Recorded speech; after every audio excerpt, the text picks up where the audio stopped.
Assalamualaikum warahmatullahi wabarakatuh. Selamat Waalaikumsalam sore, warahmatullahi pemirsa wabarakatuh. dimanapun Anda berada. Bertemu kembali dengan kami di acara podcast FKPAI Kecamatan Kalianggrek. Pada kesempatan hari ini kita akan bersama-sama membahas tentang salah satu program yang ada di KUA Revitalisasi Kecamatan Kalianggrek, yaitu program Pustaka Sakinah. Dan tentunya pada sore hari ini kita telah mempersiapkan satu narasumber yang tentunya sudah luar biasa, sudah terbintek sampai Jakarta. Tidak lain dan tidak bukan, beliau adalah Ibu Hajah Ahsanul Mawaddah. Assalamualaikum, Bu. Waalaikumsalam. Sehat? Alhamdulillah, Mbak. Seperti kita tahu, Bu, bahwa di Kalianggrek itu kan ada program Pusaka Sakinah. Iya, Nah, betul. kami itu mau mengetahui Pusaka Sakinah itu apa? Dan nanti di Pusaka Sakinah itu layanannya ada layanan apa saja? Seperti itu, Ibu. Monggo. Iya. Pemirsa di rumah, ya kita dari pertanyaan Mbak Lina ini tentang Pusaka Sakinah. Pusaka Sakinah itu sebuah akronim ya, yang singkatan dari Pusat Layanan Keluarga Sakinah. Dari layanan ini mencakup 3 komponen utama, yaitu ada layanan berkah, kompak, dan lestari. Ya, itu singkatan. Oke. Kemudian untuk berkah, kompak, dan lestari itu singkatan dari apa, Bu? Ya, berkah itu belajar rahasia nikah. Kemudian kompak itu konseling, mediasi, pendampingan, dan konsultasi. Sedangkan lestari itu layanan bersama, ketahanan keluarga Indonesia. Oke, terima kasih. Kita lanjutkan untuk pertanyaan yang kedua, Bu. Kita tahu bahwa tadi di Pusaka Sakinah itu kan ada layanan berkah. Nah, yang ingin kami tahu, untuk layanan berkah itu sendiri itu meliputi apa saja? Seperti itu. Layanan berkah ini ada beberapa bimbingan yang bisa kita berikan ya, dari mulai remaja, ada remaja usia sekolah, di situ adalah remaja yang masih sekolah. Kita berikan bimbingan perkawinan. Oke. Kemudian ada remaja usia nikah. Jadi remaja yang sudah punya usia nikah tapi belum menikah. Kemudian ada lagi bimbingan calon pengantin, dan di situ adalah untuk calon pengantin yang sudah mendaftar di KUA. Ya. Yang keempat ada bimbingan relasi harmonis dan bimbingan pengelolaan keuangan keluarga. Di situ pesertanya adalah sasarannya adalah usia maksimal 40 tahun dari pasangan suami istri yang sudah menikah, maksimal di bawah 10 tahun gitu ya. Berarti maksimal 10 tahun. Oke, terima kasih untuk paparannya untuk layanan berkah.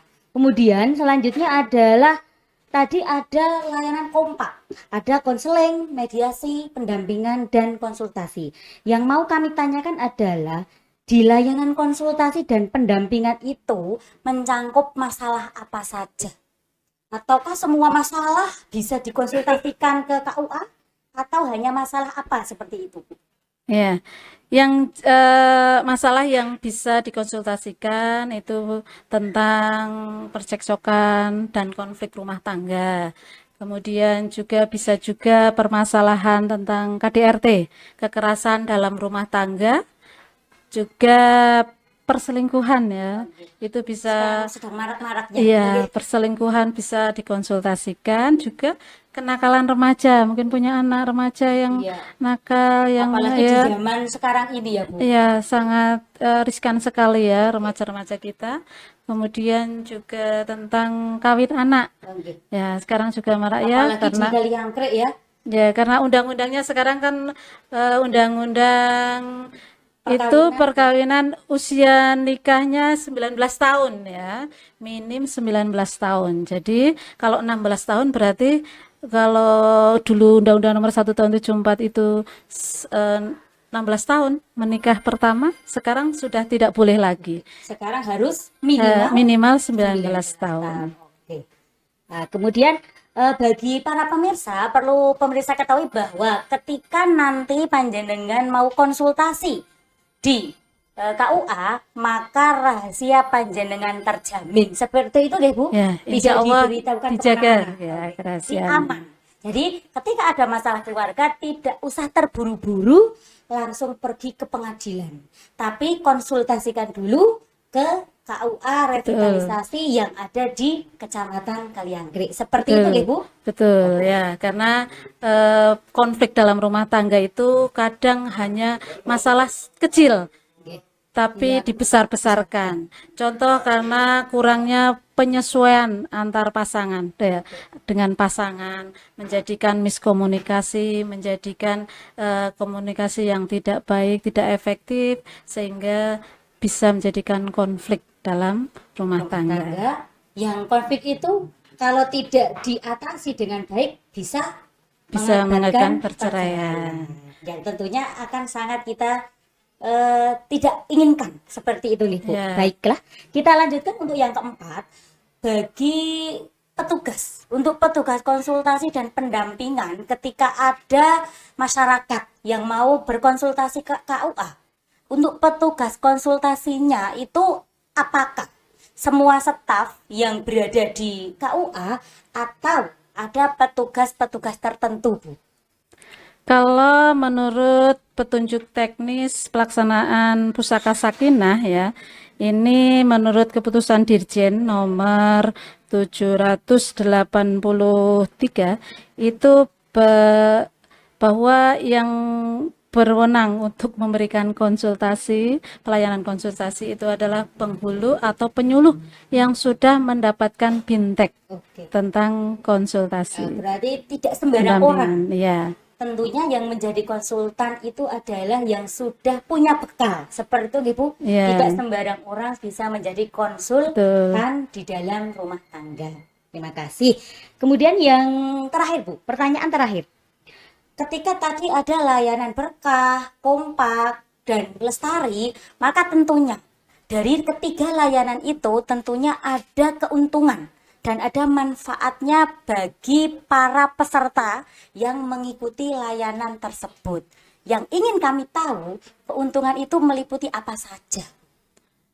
Yang jelas karena itu bimbingan diharapkan ya dari para remaja yang mendapatkan bimbingan itu bisa menjadikan punya kesiapan nantinya ketika akan membangun sebuah keluarga.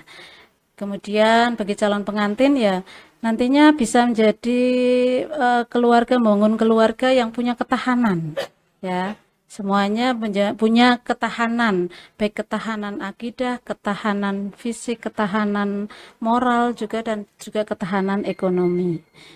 Dan bagi para pasangan muda yang pernikahan di bawah usia 10 tahun itu bisa ya punya ketahanan juga karena di usia itu 0 sampai 1 tahun sampai 10 tahun itu usia yang rawan, usia pernikahan yang rawan yang karena di situ di usia-usia yang itu kan butuh penyesuaian, masa-masa adaptasi dengan pasangan yang mungkin dengan pasangan yang tadinya bukan siapa-siapa jadi teman satu kamar ya hidup bersama gitu. Dari pagi sampai malam. Dari pagi ya. Berarti masih banyak hal-hal baru yang ditemukan seperti itu. Oke, baiklah Bu. Sebelum kita akhiri, berikan satu pernyataan penutup sebagai motivasi bagi kita dan bagi para pemirsa agar mencapai keluarga yang samawa, sakinah, mawaddah, warohmah. Monggo. Para pemirsa di mana saja berada, kami sangat antusias, sangat mendukung ya dengan adanya Pusaka Sakinah dan harapannya dengan Pusaka Sakinah memang keluarga-keluarga Indonesia punya ketahanan, keluarga yang punya ketahanan. Jadi tidak gampang bubar ya, tidak gampang bercerai karena masalah sedikit bisa menjadi perceraian. Dan kita ingat bahwa satu ayat Al-Qur'an Ya ayyuhalladzina amanu qu anfusakum wa ahlikum naro. Hai orang-orang yang beriman, jagalah dirimu dan keluargamu dari siksa api neraka. Maka marilah kita semua keluarga-keluarga muslim dan keluarga-keluarga Indonesia bisa membangun keluarganya jadi keluarga yang punya ketahanan moral, ketahanan akidah, ketahanan ekonomi, dan juga ketahanan fisik. Sehingga nantinya akan menjadi keluarga yang berkualitas, yang tentunya akan mengarah kepada keluarga sakinah, mawaddah, warahmah. Terima Gitu, kasih Mbak Lina. sekali. Terima kasih sekali Bu. Semoga apa yang sudah Ibu berikan akan sangat bermanfaat bagi kita semua Amin. dan para pemirsa dimanapun mereka berada. Baiklah para pemirsa, cukuplah pertemuan pada sore hari ini. Semoga bisa diambil manfaatnya. Sampai berjumpa kembali di podcast FKPAI Kecamatan Kaliangkrek dalam episode-episode selanjutnya. Akhir kata, wassalamualaikum warahmatullahi wabarakatuh. Waalaikumsalam warahmatullahi wabarakatuh.